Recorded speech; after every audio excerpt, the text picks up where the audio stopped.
जय गुरुदेव।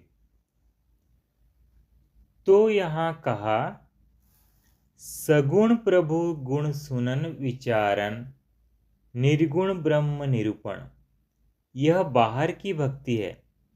और श्रवण करे और मनन करे जो, तो श्रवण करे और मनन करे।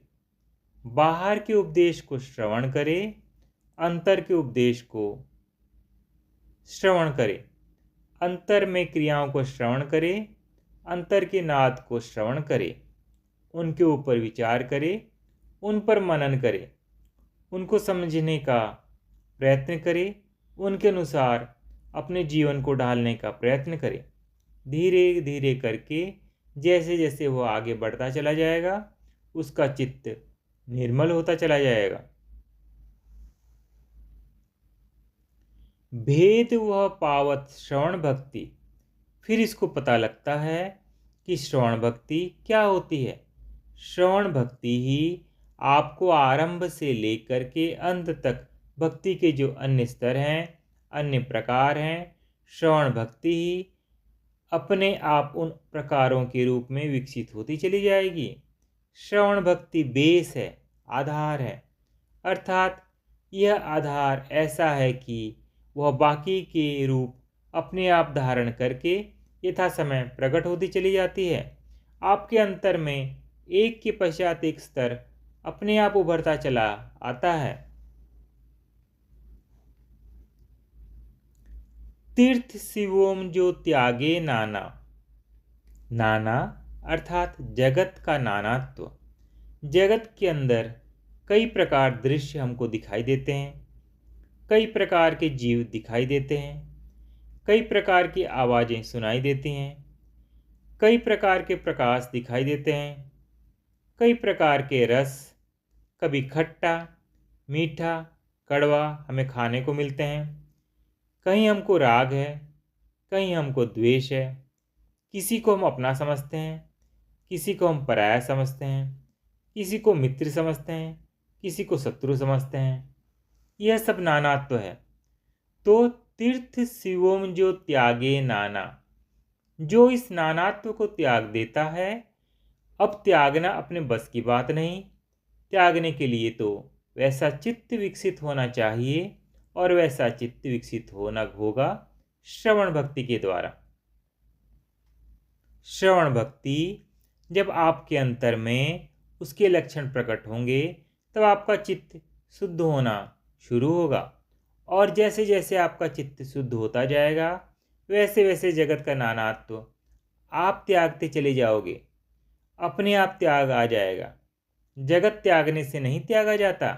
जगत का त्याग करोगे, इसमें अहम होगा, और जब तक अहम है तब तक जगत त्यागा नहीं जाता।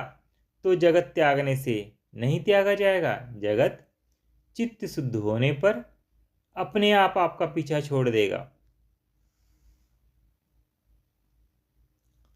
भागते फिरते थे जब तलब दुनिया करते थे हम। जब हम दुनिया को चाहते थे, दुनिया आगे आगे भागती थी। अब जो हमने मुंह को मोड़ा, बेकरार आने को है। अब हमने मुंह घुमा लिया कि अच्छा हटाओ, हमको यह दुनिया नहीं चाहिए। जब हमने मुंह मोड़ लिया, अब दुनिया जो है वह हमारे पास आने के लिए बेकरार हो रही है। तो यह जगत त्यागने के लिए आपको वैसा चित्त विकसित करना पड़ेगा, चित्त की वैसी अवस्था बनानी पड़ेगी। और चित्त की ऐसी अवस्था आप अपने प्रयत्न से बना नहीं सकते। ऐसी अवस्था यदि बनेगी तो केवल तब बनेगी जब भगवान आपके चित्त में जागृत होकर के आपको श्रवण भक्ति प्रदान करेंगे। आपके चित्त के अंदर कई प्रकार के क्रियाएं प्रकट करेंगे। आपके चित्त की वासना और संस्कार सब नष्ट होते चले जाएंगे, धीरे धीरे सब समाप्त होते जाएंगे। तब आपका चित्त इस प्रकार का विकसित होगा, इस प्रकार का निर्माण होगा कि जगत आपके सामने से अपने आप ही हट जाएगा। इसको कहते हैं जो त्यागे नाना। जो जगत का नाना तो त्याग देता है और खोजत प्रभु ही अंतर बाहर। अंतर में भी अपने प्रभु को खोजता है और बाहर भी वह प्रभु को खोजता है। प्रभु को जो केवल बाहर खोजता है वह कभी प्रभु को प्राप्त नहीं कर सकता, और जो अंतर में खोजता है उसको प्रभु अंतर में मिल जाने के पश्चात बाहर अपने आप सर्वत्र हर जगह उसको प्राप्त हो जाते हैं।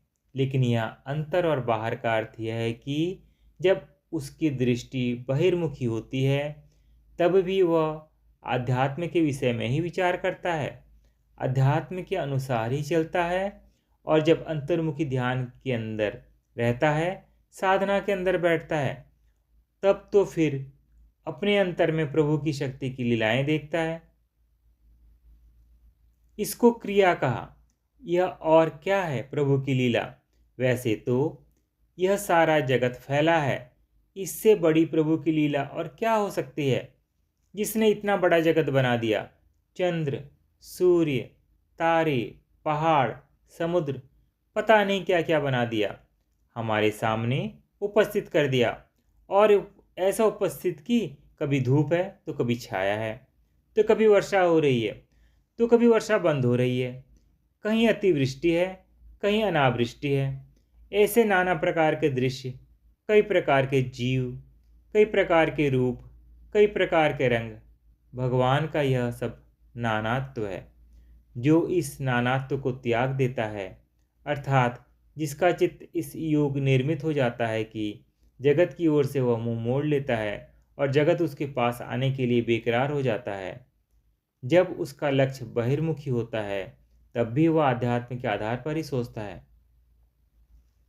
आध्यात्म के आधार पर ही व्यवहार करता है, आध्यात्म की ही बात करता है, अध्यात्म का ही उपदेश करता है, अध्यात्म का ही मनन करता है और अध्यात्म के अनुसार उसका सारा कर्म होता है।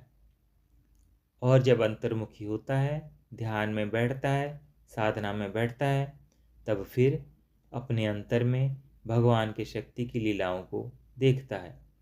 श्रवण सत्संगत गुरुवाणी। गुरुवाणी जब बहिर्मुख होता है तो गुरु के श्रीमुख से वह उपदेश श्रवण करता है, और जब अंतर्मुखी होता है तो अंतर में जो गुरु शक्ति जागृत होती है उसकी क्रियाएं देखता है, उसका उपदेश अंतर में श्रवण करता है।